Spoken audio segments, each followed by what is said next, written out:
मैं पागल हूँ? अच्छा। चलिए, नमस्कार दोस्तों, मैं सुमन शर्मा एक बार फिर स्वागत करता हूँ आपका रॉयल इंस्टीट्यूट के। क्या मेरी आवाज आ रही है बॉस? बॉस बैठे हैं? मैं खाली टोपी वाला, बॉस की टोपी पे बॉस लिखा हुआ है। क्या पढ़ रहे? ड्रेनेज, जल निकास। जल निकास में अपन ने क्या लिखा अभी? जल भराव से हानियां। अच्छा मुझे बताओ, अब जल निकास का मान लो लाभ लिखना हो तो क्या लिखेंगे? जो हानियां उनको उल्टा करके लिख देंगे तो वो क्या हो जाएंगे? जल निकास के लाभ। क्या लिखेंगे बताओ?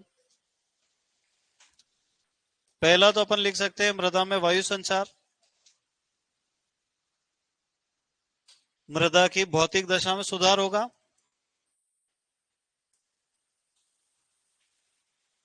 वायु संचार बढ़ेगा कि कम हो जाएगा? हाँ, बढ़ जाएगा पक्का। अच्छा, जड़ों की गहराई बढ़ेगी कि कम हो जाएगी? पक्का बढ़ जाएगी। मृदा का तापमान, अरे पानी भरा रहेगा तो मिट्टी का तापमान कम हो जाएगा ना, तो बढ़ जाएगा। पोषक तत्वों की उपलब्धता,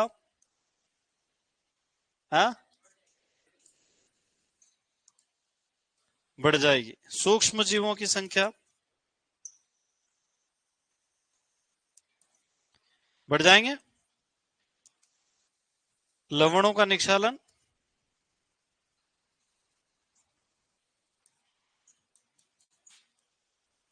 है ना। उत्पादन बढ़ेगा कि कम हो जाएगा? है ना। फसल की उपज पर जल निकास का क्या प्रभाव पड़ता है? बढ़ जाता। मृदा की उर्वरता भी बढ़ जाती है। और कृषि क्रियाएं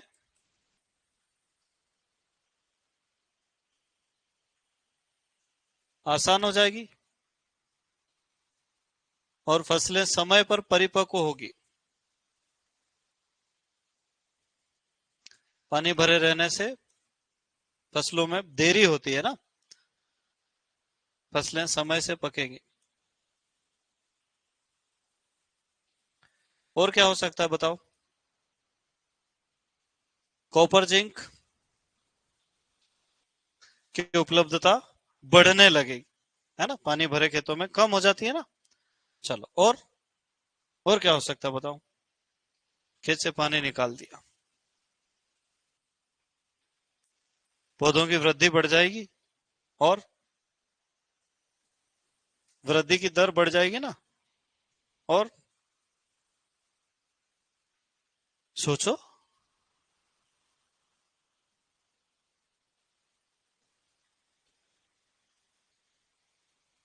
1 2 3 4 5 6 7 8 9 10 11 12 13 बहुत है, और क्या? लिख लो।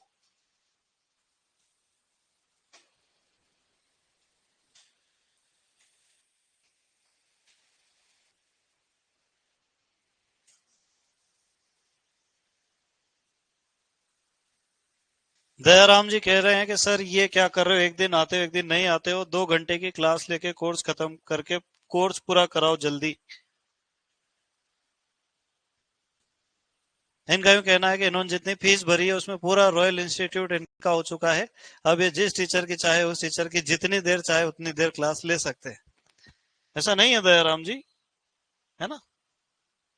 ये बहुत बड़ा संस्थान है, इसमें जो काम जिस हिसाब से होता है उसी हिसाब से होता है। ऐसा मैसेज नहीं करे ज्यादा अच्छा रहेगा।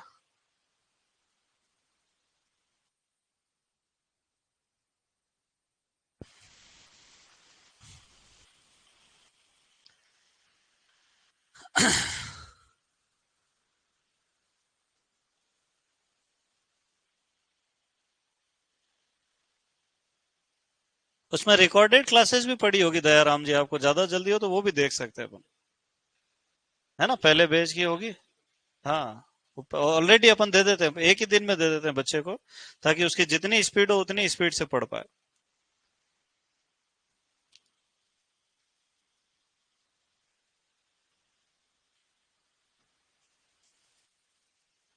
ये है ना सब, ये मोबाइल चलाने का, रील्स देखने का असर है। इससे इंसान के जीवन में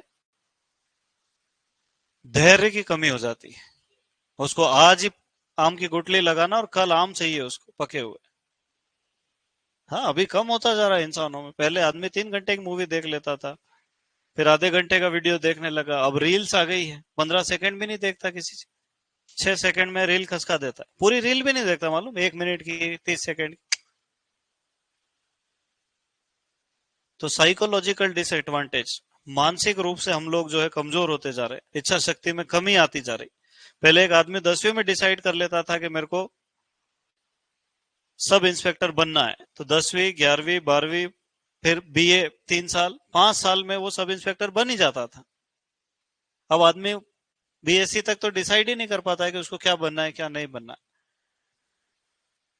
उसके बाद वो देखता है डबल एओ की वैकेंसी है, तुम्हारा एडमिशन ले लो। वो कैंसिल हो गई, सुपरवाइजर में ले लो। और ये भी कैंसिल हो गई तो पशु परिचर चालू कर दो। तो अपनी दिक्कत क्या है? निर्णय क्षमता की कमी। चलो, लिख लिया क्या बेटा? क्या आगे बढ़ सकते हैं? अब जो लाभ है वही प्रभाव भी है ना। अब अपन पढ़ेंगे जल निकास की प्रणालियां, विधियां। क्या पढ़ेंगे? जल निकास की प्रणालियां और विधियां।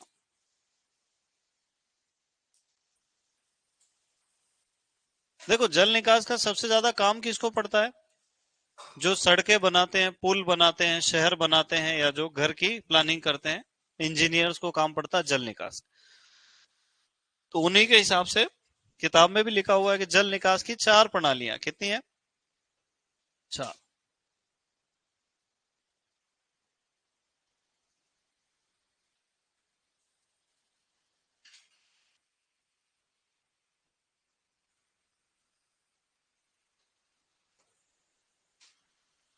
और भी बहुत सारी, पर 4 प्रमुख प्रणालियां है ना। जिसमें पहली प्रणाली का नाम है प्राकृतिक प्रणाली। क्या नाम है? प्राकृतिक प्रणाली।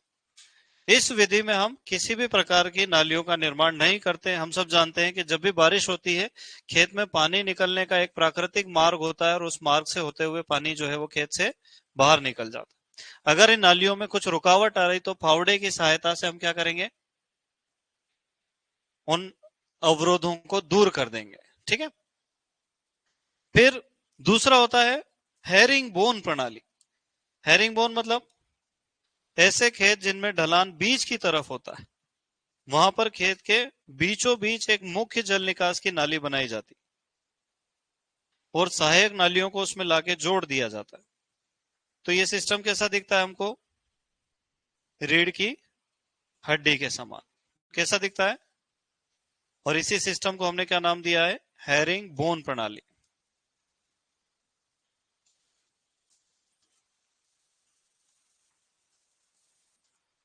ठीक है। ऐसा खेत जिसमें ढलान कैसा हो? अंदर की तरफ, इधर से भी नीचे और इधर से भी नीचे। उन खेतों में कौन सा सिस्टम अपनाया जाता है? हेरिंग बोन प्रणाली। ठीक है। दूसरा होता है ऐसा खेत जिसमें ढलान एक ही दिशा में हो, तो हम मुख्य जल निकास की नाली को खेत के निचले हिस्से में बनाते हैं और सहायक नालियों को लाके उसमें जोड़ देते हैं। इसको हम कहते हैं ग्रिडिरोन प्रणाली। क्या कहते हैं?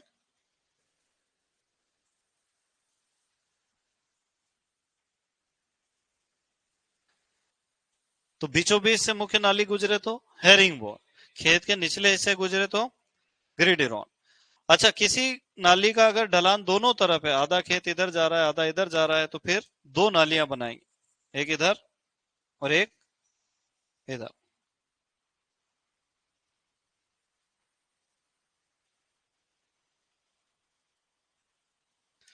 और इधर वाली आधी नालियों का ढलान किधर रख देंगे? बाहर की तरफ। और इधर से भी ढलान किधर रख देंगे? बाहर की तरफ। तो कोई खेत ऐसा रहता है ना, कुबड़ा बीच में से ऊंचा, दोनों तरफ नीचा। हर खेत में नहीं बनाना, जहां समस्या हो केवल वहीं बनाना है ना। इसको कहते हैं डबल रोन प्रणाली।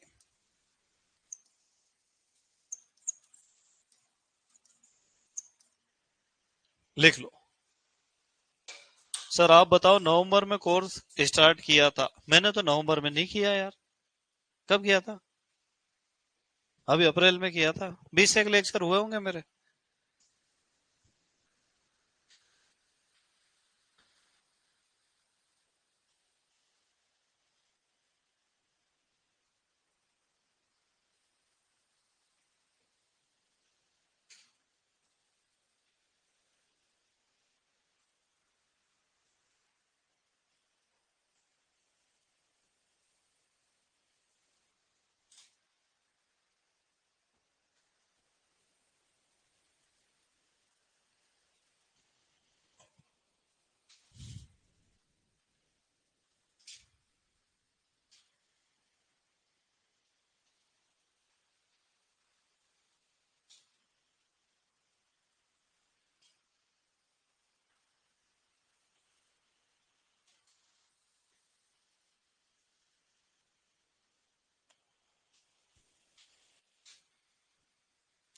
अपन जब अपने पास जो नोट्स है वो देखेंगे, उसमें बहुत सारे नाम लिखे, रैंडम डिश प्रणाली, रॉबिन नालियां, है ना? पर इतना डिटेल में वो जाएगा ही नहीं। लोड लेने की जरूरत ही नहीं है। पहली बात तो जल निकास में से प्रश्न पूछ ले, अपने लिए बहुत अच्छी बात हो जाएगी, है ना?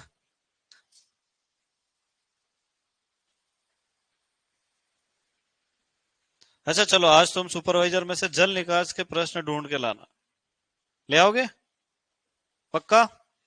ठीक है।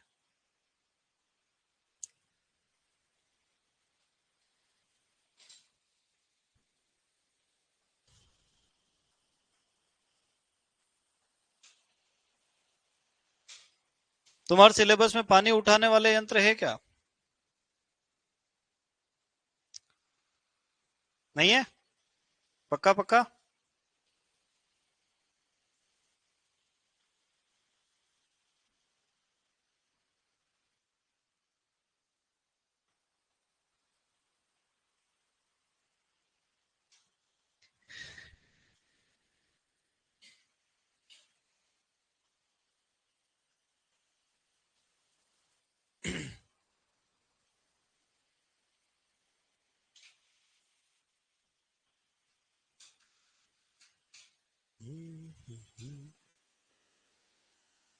तो आवाज तो इतनी कर रहा, ठंडा तो कर ही रहा भाई।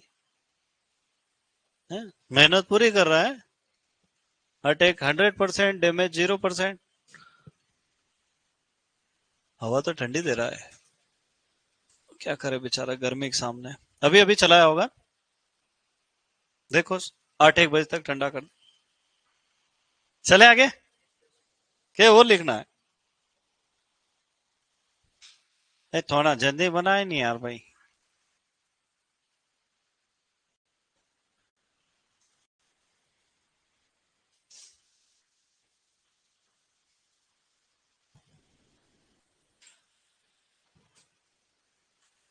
हाँ। चले आगे। चलो। अब अपने पढ़ना है जल निकास के प्रकार, है ना? तो तुमको अलग से लिखवाऊं क्या मैं कि हेरिंग बोन प्रणाली में मुख्य जल निकास की नाली खेत के बीचों बीच से होकर गुजरती है? क्या समझ जाओगे? ऐसा नहीं हो कि पेपर में क्वेश्चन आ जाए और तुम मेरे को लाके नोट्स दिखाओगे कहाँ लिखा, बताओ। लिख लो।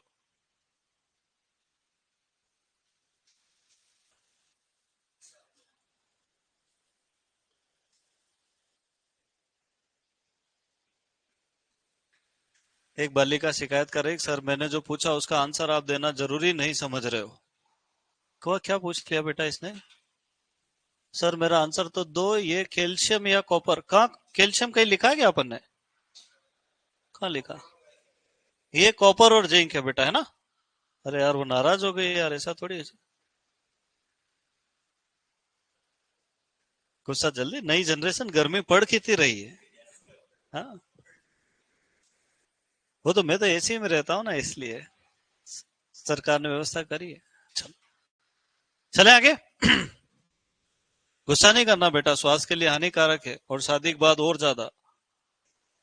हाँ, शादी के पहले घर पे कुछ कितने ही गुस्सा करो, कोई कुछ, अपने माँ बाप को मालूम है कि मेंढक है, जरा थोड़ी देर उचकेगा फिर आ जाएगा, कहाँ जाएगा, भूख लगेगी तो।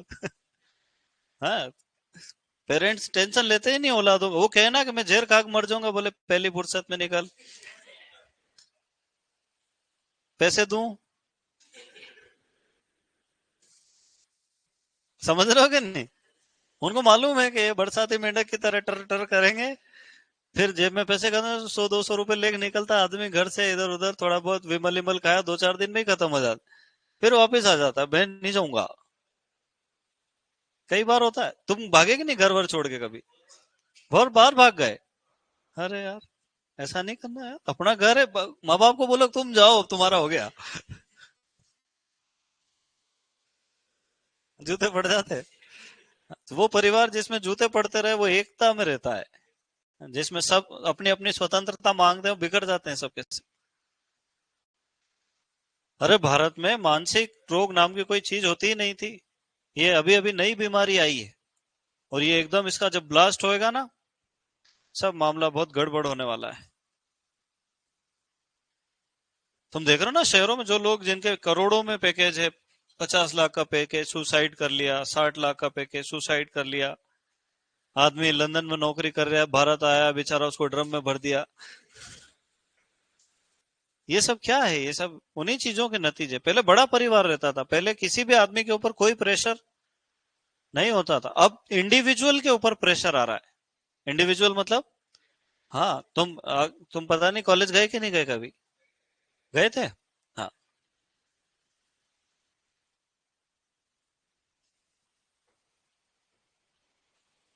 चलो, तो कॉलेज में एक्सटेंशन आता है, वहां पढ़ाते हैं ना कि सोसाइटी की इकाई परिवार है। सोसाइटी पढ़ा तुमने कभी? हम समाज में रहते हैं। अरिस्टोटल, अरस्तु ने कहा था कि जो समाज में नहीं रहता है, वो या तो देवता है या पशु है। क्योंकि मनुष्य एक सामाजिक प्राणी है। मतलब बिना समाज के अपना कोई अस्तित्व नहीं है। बाकी जंगली जानवर के बच्चे जंगल में ही जिंदा बच जाते हैं, अपने बच्चे परिवार में ही बच जाए, जो बड़ी बात है ना? तो परिवार में जो लोग रहते हैं, जिनके परिवार बड़े हैं, उनका दिल भी बड़ा, दान धर्म भी करते रहते हैं। जो माइक्रो फैमिलीज में रहते हैं, मतलब मम्मी पापा एक बच्चा, और वो भी अपने पैतृक निवास से दूर, वो धीरे धीरे अपनी दुनिया को और छोटा छोटा छोटा करते जा, उनको मालूम नहीं उनके पड़ोसी का नाम क्या है, वो क्या करता है, उनका बच्चा कौन से स्कूल में जाता। गांव में देखो, पूरे गांव का मालूम है। और जो अपने रिश्तेदार, उनका भी मालूम है उनको। मेरे फूफा जी आते हैं, उनकी सारी रिश्तेदारी मालूम है गांव वालों को। अपने को कुछ नहीं मालूम। तो ऐसे में क्या है कि फिर आदमी सेल्फ सेंटर्ड हो जाता है। सेल्फ सेंटर्ड मतलब स्व केंद्रित इंसान। वो सिर्फ खुद के बारे में ही सोचने लगता है। मैं ज्यादा पैसा कैसे कमा लूं, मैं कैसे अमीर हो जाऊं, मुझे ये धोखा तो नहीं दे देगा, मेरा ये नुकसान तो नहीं हो जाए, मेरा फायदा कि वो जो जितना मैं इकट्ठा होता जाता आदमी उतना अपने आप को असुरक्षित महसूस करता। गांव में देखो, तुम कोई टेंशन लेता है क्या? नहीं लेता है। बोले मैं जा रहा हूँ शादी में, 5 दिन बाद आऊंगा। बोले फसल सूख जाएगी, बोले वो तुम जानो और तुम्हारा काम, मैं तो जा रहा हूँ। तो आदमी प्रेशर में नहीं रहता ना। पर अगर अकेला आदमी है और कोई जिम्मेदारी, उसको शादी में जाना हो, बीवी वो ड्रम में भर दे अपने, तू शादी में जाए मेरे को छोड़ के, तो वो बड़ा समस्या वाला मामला है। हर चीज अपने ऊपर आ जाती। अरे मैंने तो देखा है ना ये सब मेरी जिंदगी में। मैं शुरू शुरू में उदयपुर आया, मेरे पास फोन आया, उनका हेलो, बोले एक बहुत इंपॉर्टेंट काम। मैंने कहा मैं क्लास में। बोले घर में चूहा घुस गया है। मैंने कहा तू कहाँ है? तो बोले मैं बाहर बैठी हूँ। अब सोचो, या तो मैं जाऊं, या तो फिर वो उधर शाम तक बाहर ही। तो बड़ा बड़ा परिवार रहता है, गांव में रहते हैं, तो ऐसी समस्या। हाँ, गांव में तो चूहों के साथ रहने की आदत है अपने को। अपन ने बात कर रखी है कि देख तेरे है ना 10 इंच का हाईवे दीवार के सहारे, उसके बाद अगर इधर की साइड आया तो मुझसे बड़ा को बुरा कोई इंसान होगा ही।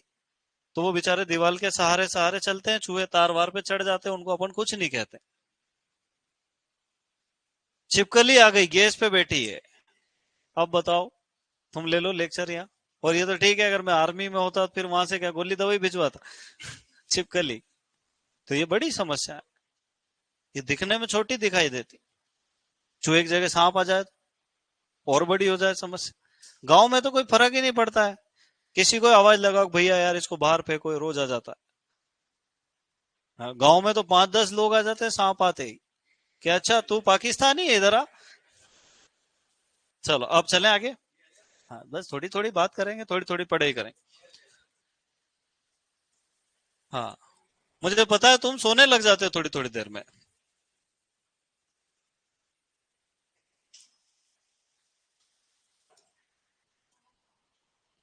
अब अपन पढ़ेंगे जल निकास की विधियां, है ना। अब जल निकास को अपन दो भागों में बांट लेते हैं, जल और निकास। कितने भाग हो गए बेटा? ये नहीं है रे, ये तो एक ही है। सतही जल निकास और अधोसतही, जैसे सिंचाई में पढ़ा था कि नहीं। अधोसतही को अपन और क्या लिख सकते हैं? भूमिगत जल निकास। कितने प्रकार का हो गया बेटा? दो प्रकार का हो गया। अब सतही जल निकास जो है, इसको अपन तीन भागों में बांट लेते हैं, अभी लिखना नहीं है। एक होता अस्थाई नालियां। अब नालियां तो खुली रहती है हमेशा, तो उसको लिखते हैं अस्थाई खुली नालियां। मान लो मेरे यहाँ खेत में ज्यादा पानी भरता ही नहीं है, थोड़ा थोड़ा ही भरता है, कभी कभी ज्यादा बारिश होती है तब। तो मैं क्या करूंगा, बारिश के समय में फावड़े की सहायता से 10 से 15 सेंटीमीटर की नालियां बना दूंगा। अब ये नालियां मिट्टी की रहेगी, जब मैं इनमें फसल लगाऊंगा तो नाली के अंदर भी फसल उग जाएगी। जब फसल कट जाएगी और हल चलाएंगे तो नालियां स्वतः नष्ट हो जाएगी, मतलब इनको हर साल नया बनाने की आवश्यकता होती। किन क्षेत्रों में बनाई जाती है? जहां पर जल भराव की ज्यादा समस्या नहीं होती। पर मान लो मेरे खेत में हर साल पानी भर जाए, तो फिर मैं क्या करूंगा, पक्की नालियां बनाऊंगा, उसको कहते हैं स्थायी नालियां। क्या कहते हैं? है ना, या पक्की नालियां। ये काय से बनाते हैं? ईंट, सीमेंट, रेत, गिट्टी आदि से स्थायी नाली बना देते हैं। अब ये नालियां जो है, ऐसा कहा जाता है कि बलुई मृदाओं में 40 से 45 मीटर दूर, 50 मीटर दूर बनाए, और चिकनी मिट्टी में 20 से 25 मीटर दूर बनाए। ऐसा क्यों? बोलो। अरे चिकनी में मिट्टी में पानी इधर से उधर जाता नहीं है ना, तो जल भरा होता है, तो वहां पास पास बनाए। बलुई मिट्टी में तो निकल जाता है, इसलिए दूर दूर बनाए। पर ये नालियां जो है पक्की होती है, इस कारण से इनके अंदर अपन फसल नहीं लगा सकते, और फिर भी ट्रैक्टर चलाने में तकलीफ, तो कृषि क्रियाओं में बाधा बनती है। पर ये ऐसा ही होती है, इनको बार बार बनाने की जरूरत नहीं पड़ती। तीसरी होती कट आउट नालियां।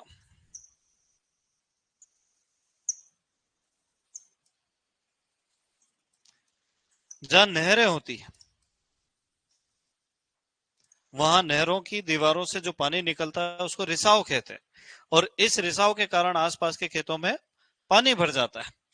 मान लो ये एक नहर है,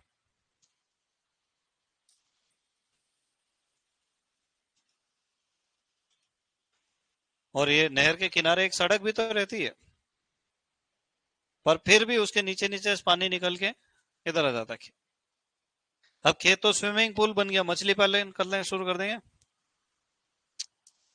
तो अपने क्या करना है, इस नहर की दीवार और खेत के बीच में एक नाली बना देना, तो वो सारा पानी कहाँ जाएगा? इस नाली में। इसको कहते हैं कट आउट नाली। क्या कहते हैं बेटा? तो नहरों के रिसाव वाले इलाकों में, खेतों में कौन सी नालियां बनाई जाती है? कट आउट नाली।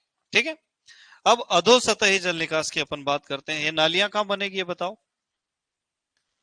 जमीन के नीचे 3 से 6 फीट की गहराई में, है ना। अब ये जो अधोसतही जल निकास है अपना, ये 5 प्रकार का होता है। अगर पत्थर से नाली बनाई तो इसको क्या कहेंगे? Stone drain. ड्रेन मतलब जल निकास की नाली। अगर हमने टाइल्स का प्रयोग किया तो ये कहलाएगा टाइल ड्रेन। अगर हमने लकड़ी का प्रयोग किया तो इसको क्या कहेंगे अपन? पोल ड्रेन। और अगर हमने हल से नाली बनाई तो उसको हम कहेंगे मोल ड्रेन। और अगर छिद्रित पाइपलाइन बिछा दी तो इसको क्या कहेंगे? Pipe drain. फिर से बताना मुझे। Stone drain. टाइल से, टाइल समझते हो? वो जो केलू आते हैं छत पे लगाते हैं ऐसे गिलास जैसे, एक के ऊपर एक के ऊपर एक, है ना, अभी फोटो दिखा दूंगा मैं, समझ में आ जाए। पोल ड्रेन कैसे बनाएंगे? लकड़ी से। मोल ड्रेन कैसे बनाएंगे? उस हल का नाम क्या है? मोल हल। और पाइप ड्रेन कैसे बनाएंगे? पाइप से। एक चूहा होता है, उसका नाम होता है मोल रेट। मोल मतलब होता है सुरंग। क्या होता है?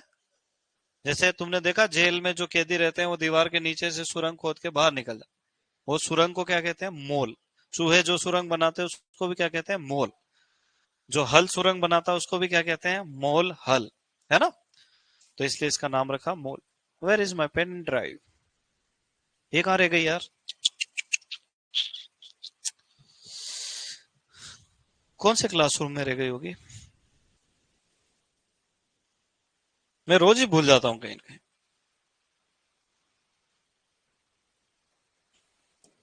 कौन सी देखना है तुमको? टाइल ड्रेन दिखाता हूँ।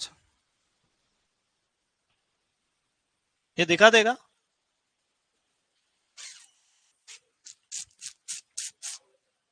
ये याहू कहाँ से, ये आता कैसे है याहू? मुझे ये बताओ पहले तो। इस याहू को बाहर कर दूं मैं?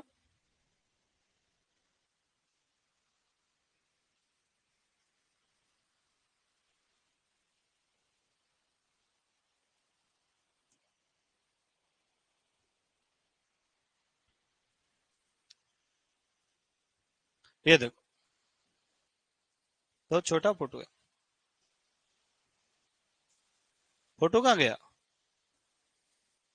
इतना बदमाश है यार ये। ये रहा। ये देखो, ये दिख रहा है?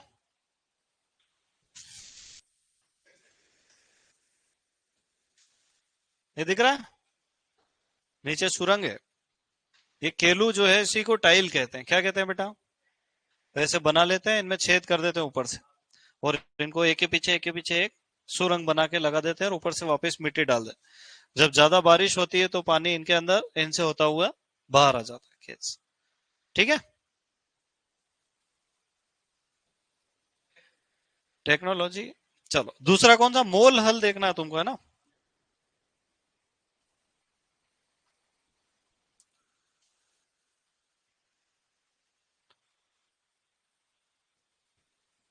ये इस प्रकार का हल होता है, ऑनलाइन वालों को दिखा देता हूं थोड़ा।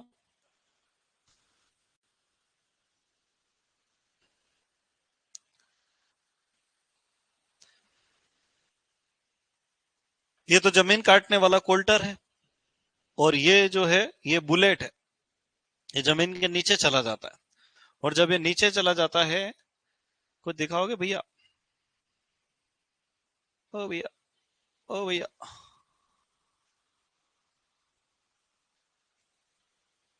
अरे वाह यार।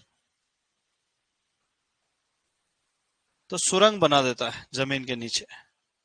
ये ऊपर से तो खाली कट लगेगा, अंदर ही अंदर क्या बन जाएगा? सुरंग बन जाएगी। एक आध फोटो में तो आ जाएगी। अरे आ जा रहे यार। कहाँ रहा ये?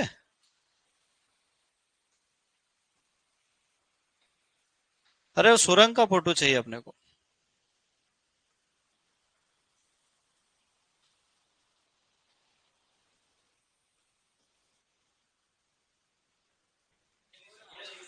ये नहीं, ये ऐसा नहीं रहता। ऊपर से तो प्लेन ही दिखता है खेत, अंदर ही अंदर ऐसे पाइप जैसी जगह बन जाती, खोखली। ये इस प्रकार से, है ना? तुम हल चलने से मिट्टी में तो दरारें पड़ ही जाएगी, और अंदर ही अंदर क्या बन जाएगी? मोल बन जाएगी, सुरंग बन जाएगी।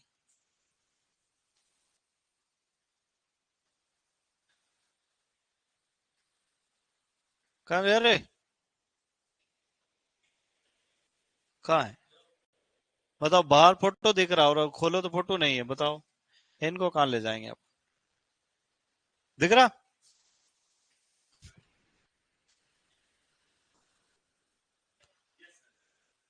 है ना? ऊपर से सिर्फ क्या लगा? कट, और अंदर ही अंदर क्या बन गया? पाइप।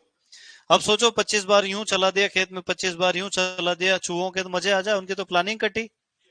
बोले तू कहाँ रहता है? बोले फोर्थ लेफ्ट सेकंड राइट। है? पर जिस दिन बारिश हुई उस दिन बाढ़ आ जाए, सारे चूहे खेत से बाहर, तो इसको कहते हैं मोल हल। क्या कहते हैं बेटा? मोल हल। लकड़ी से बनाएंगे तो उसको क्या कहेंगे? पोल ड्रेन्स।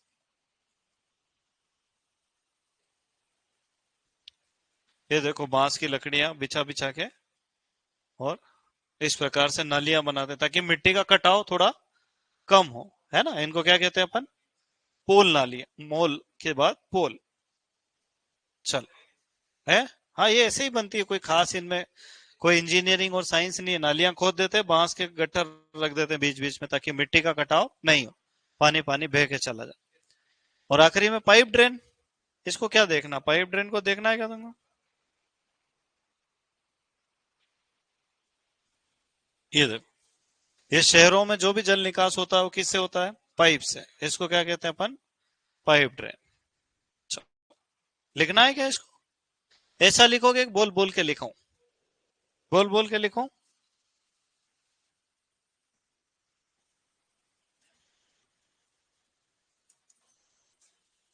चलो लिखो, जल निकास की विधियां।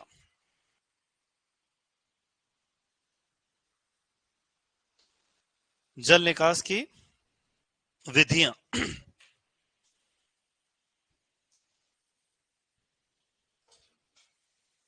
इसमें पहला नंबर डाल के लिखो सतही जल निकास।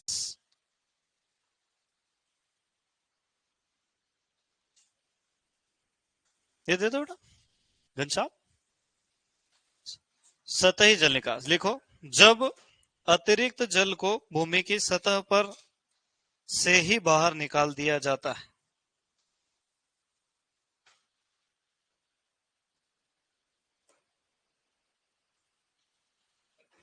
जब अतिरिक्त जल को भूमि की सतह पर से ही बाहर निकाल दिया जाता है।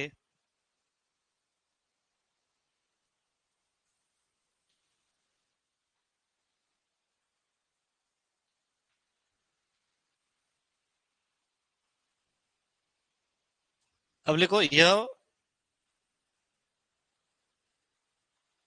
तीन प्रकार की होती है।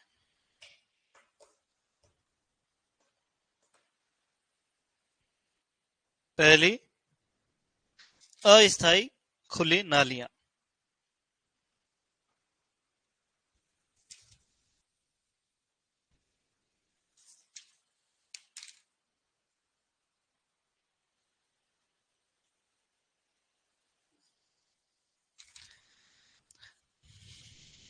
लिख लिया, अस्थाई खुली नालियां।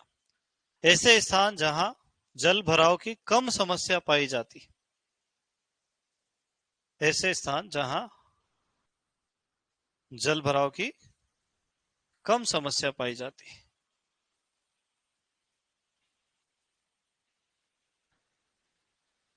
वहां फावड़े की सहायता से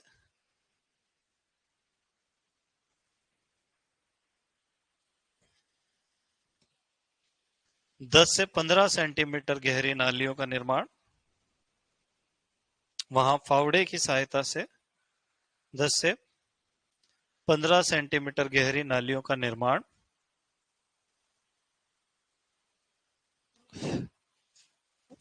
करते हैं।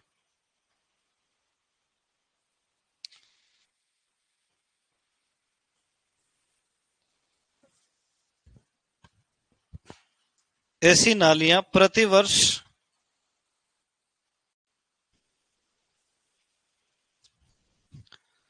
वर्षा ऋतु के प्रारंभ में बनाई जाती है। ऐसी नालियां प्रतिवर्ष वर्षा ऋतु के प्रारंभ में बनाई जाती है।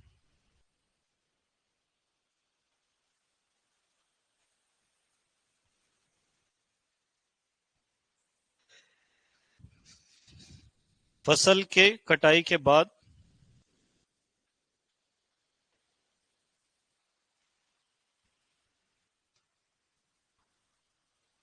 भू परिष्करण करने पर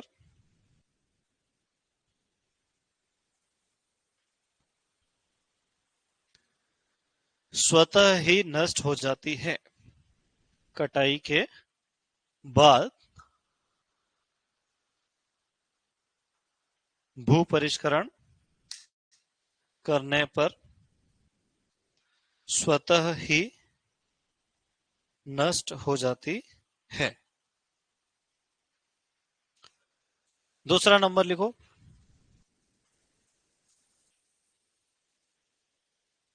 स्थायी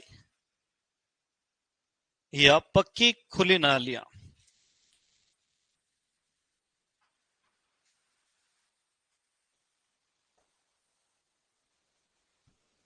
स्थायी या पक्की खुली नालियां, इसमें लिखो ऐसे स्थान जहां जल भराव की अधिक समस्या होती है। ऐसे स्थान जहां जल भराव की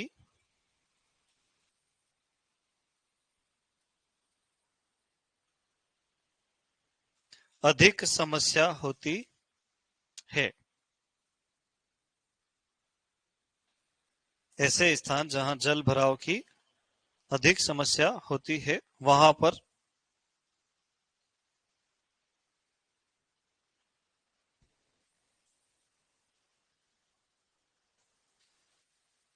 रेत और सीमेंट, अब सब नहीं लिखवाऊंगा, ईंट गिट्टी वगैरह वगैरह है ना, वहां रेत और सीमेंट की सहायता से पक्की स्थायी नालियां बना दी जाती है।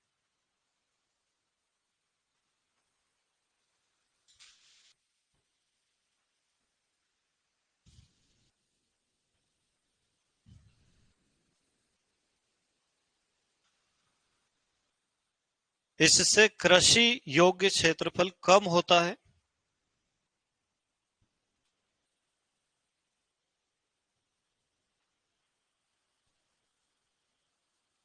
इससे कृषि योग्य क्षेत्रफल कम होता है एवं कृषि क्रियाओं में कठिनाई आती है। इससे कृषि योग्य क्षेत्रफल कम होता है एवं कृषि क्रियाओं में कठिनाई आती है। तीसरा लिखो कट आउट नालियां। तीसरा कट आउट नालियां कहां बनाई जाती है? नहरी क्षेत्रों,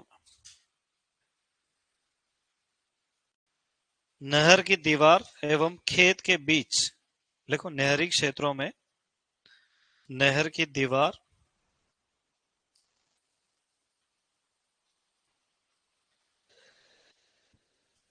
एवं खेत के बीच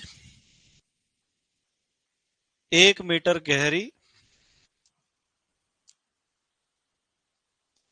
एवं 1 से 1.5 मीटर चौड़ी, 1 मीटर गहरी एवं 1 से 1.5 मीटर चौड़ी नालियां बनाना।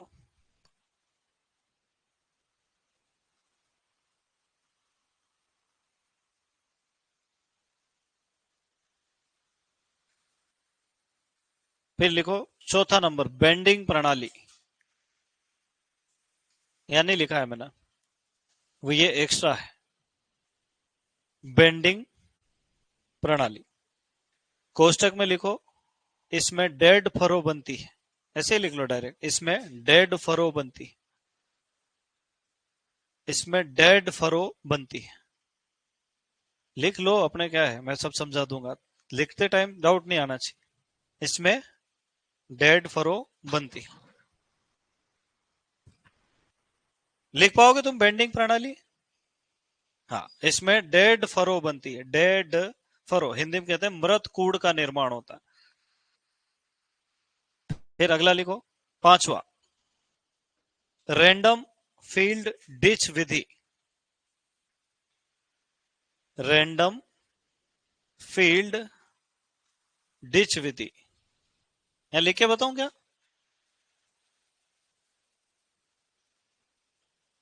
रैंडम फील्ड डिच विधि इसके पहले क्या लिखा तुमने? बेंडिंग प्रणाली। तो बेंडिंग प्रणाली में कौन सी फरो देखी तुमने? Dead furrow. देखो, जब अपन भूपरिष्करण बीज से शुरू करते हैं खेत के, है ना, तो इधर इधर इधर चले गए, फिर उधर से इधर आ गए, तो वो एक जो कूड़ ऐसे पलटा था उसके ऊपर एक और ऐसे पलटता है, इसको कहते हैं बैक फरो। क्या कहते हैं? पर मान लो इधर से अपन ने भूपरिष्करण कर दिया, अब इधर से करने जा रहे हैं, तो इधर वाला इधर पलट गया, इधर वाला इधर, और बीच की जगह खाली रह गई, इसको कहते हैं डेड फरो, है ना। चलो, तो रैंडम डिच प्रणाली अगला लिखो। 4 हो गई प्रणाली। 5वें नंबर पे पैरेलल फील्ड डिच विधि। पैरेलल फील्ड डिच विधि, ये 11वीं 12वीं के सिलेबस में है ही नहीं।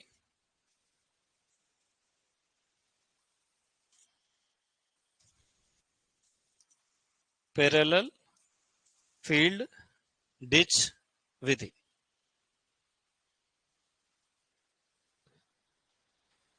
लिख लिया?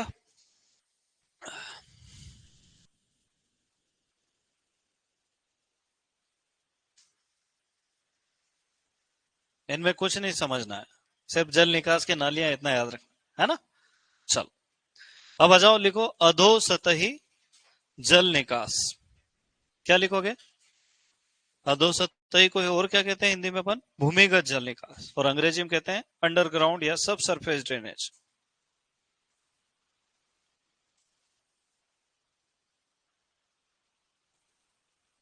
लिखा अधोसतही जल निकास। अधो सतही जल निकास, इसमें लिखो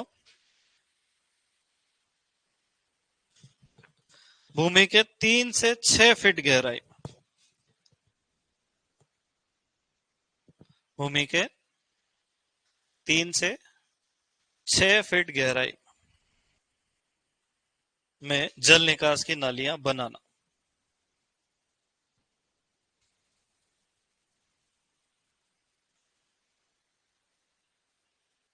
भूमि में 3 से 6 फीट की गहराई में जल निकास की नालियां बनाना। ठीक है।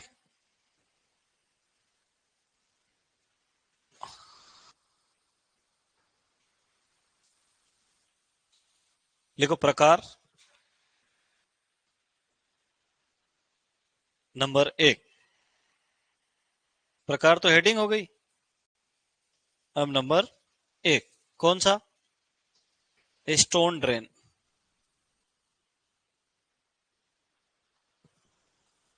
शॉर्टकट में लिखना है बस। क्या लिखना है? पत्थरों से बनाई जाती है, पत्थरों से बनाई जाती है। 2 नालियों के बीच की दूरी, 2 नालियों के बीच दूरी कितनी रखते हैं बेटा? 5 से 10 मीटर।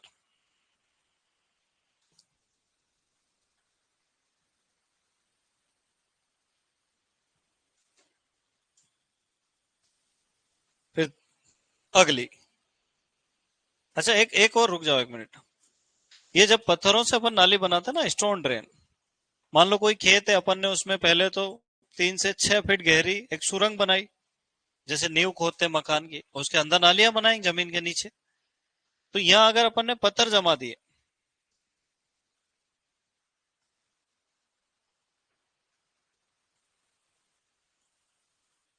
पत्थर की नाली काहे से बनेगी? पत्थर से। और जो ये खाली जगह बच जाएगी आर्च, यहां से पानी निकल जाएगा, है ना। कभी कभी क्या होता है, भारी यंत्र है, मान लो हार्वेस्टर वगैरह निकला, तो क्या होगा? नाली बैठ जाएगी। तो इसके अंदर फिर हम क्या करते हैं, छोटे छोटे गोल पत्थर भर देते हैं। बंद करने से पहले नाली को क्या कर देते हैं? गोल पत्थरों की क्या खासियत है कि इनसे पानी निकल जाता है ना। तब इसको कहते हैं रबल ड्रेन। क्या कहते हैं? तो यदि स्टोन ड्रेन के अंदर छोटे गोल पत्थर भर दिए जाए तो इसका एक और नाम क्या हो जाता है? रबर नहीं, रबल ड्रेन, है ना, लिख लो। यदि इसके अंदर छोटे गोल पत्थर भर दिए जाएं, यदि इसके अंदर छोटे गोल पत्थर भर दिए जाए,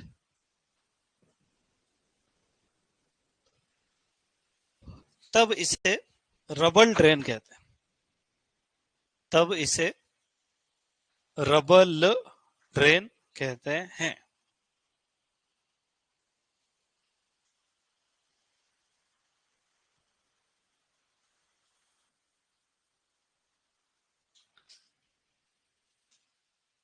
लिखा?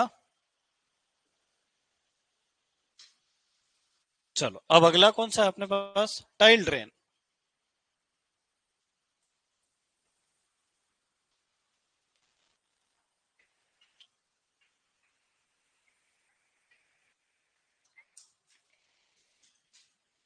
टाइल ड्रेन, है ना। इस विधि में मिट्टी से बनी टाइल का प्रयोग करते हैं।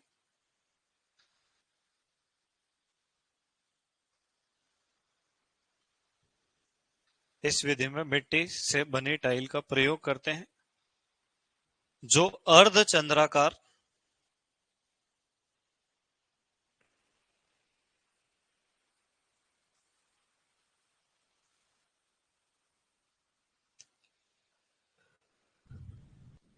30 से 45 सेंटीमीटर लंबी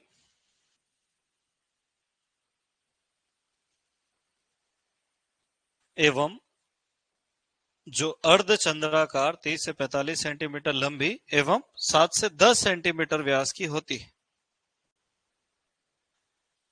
अर्धचंद्राकार 30 से 45 सेंटीमीटर लंबी और 7 से 10 सेंटीमीटर व्यास की होती है।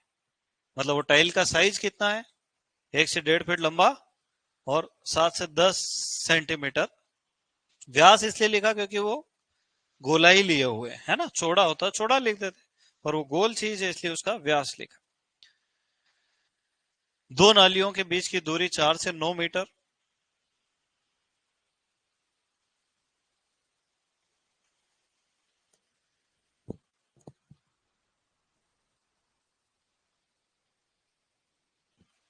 Full stop. यह अधोसतही जल निकास की सर्वोत्तम विधि है। यह अधोसतही जल निकास की सर्वोत्तम विधि है। यह अधोसतही जल निकास की सर्वोत्तम विधि है। फिर अगला लिखो, पोल ड्रेन।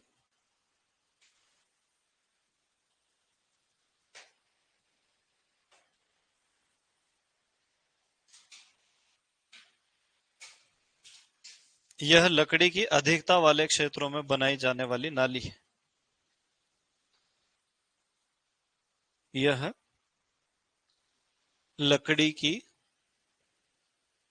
अधिकता वाले क्षेत्रों में बनाई जाती है।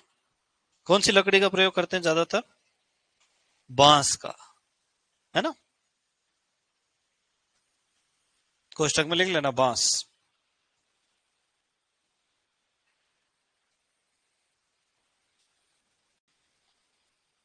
फिर मोल ड्रेन।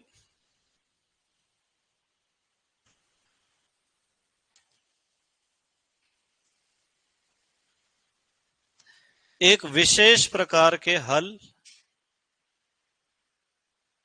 कोष्टक में लिखना मोल हल। एक विशेष प्रकार के हल, कोष्टक में क्या लिखना है?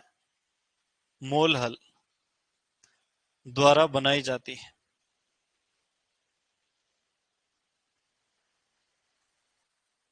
इनका व्यास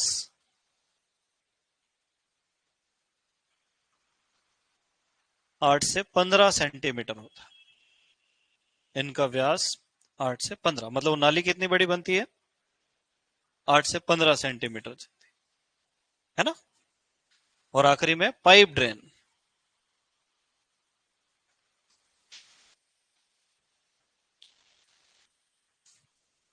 इनमें पीवीसी या स्टील के पाइप्स का प्रयोग किया जाता है। इनमें पीवीसी या स्टील के पाइप का प्रयोग किया जाता है।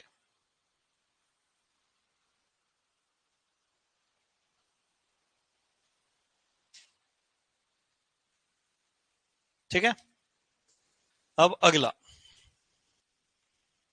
रॉबिन नालियां, एक्स्ट्रा है ये, रॉबिन नालियां। इनमें फसल अवशेष एवं पत्थर भर दिए जाते हैं। रॉबिन नालियां,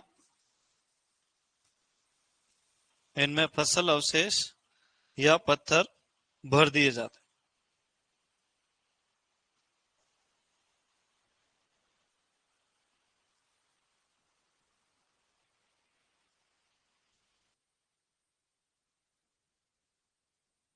चलो अब आगे अपन कल पढ़ेंगे, आज की समय सीमा समाप्त हुई। आज देखो टाइम से छोड़ रहा हूं मैं तो।